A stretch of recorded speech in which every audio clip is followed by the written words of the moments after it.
नमस्कार काकू. तुम्ही 8 तारखेला मे महिन्याच्या आलेले आपल्याला, हो. तेव्हा तुम्हाला काय काय त्रास होत होता? खूप बसता येत नव्हतं. हां. मांडी घालताना त्रास होत होता. कुठल्या पायाला, उजव्या का डाव्या? डावे. कंबर दुखत होती का? हो. झोप लागत नव्हती? झोप लागली. दोन्ही पाठीच्या इथे मुंग्यासारखं व्हायचं का? हो हो. ओके. मग आता आज 12 तारीख आहे, बरोबर? बरोबर. हां, तुम्हाला पथ्य पण दिलेली. पथ्य काय दिलेली? भाजी खायची नाही. हां. पाणी प्यायचं नसतं. हां, काय काय पथ्य दिलेत? फळभाज्या खायच्या नाही. फळभाज्या खायच्या आहेत, पालेभाज्या नाही खायच्या. हां पालेभाज्या खायच्या नाही. हां. आणि पाणी सकाळी उपाशीपोटी प्यायचं नाहीये, रात्री झोपताना पाणी प्यायचं नाहीये. अजून काय काय सांगितलं पुढं? कडधान्य मोड आलेले खायचे. हां.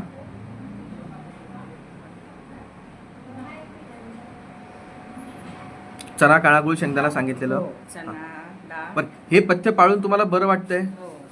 आयुर्वेदिक औषधं घेऊन बरं वाटतंय आता तुम्हाला? हो. थँक्यू.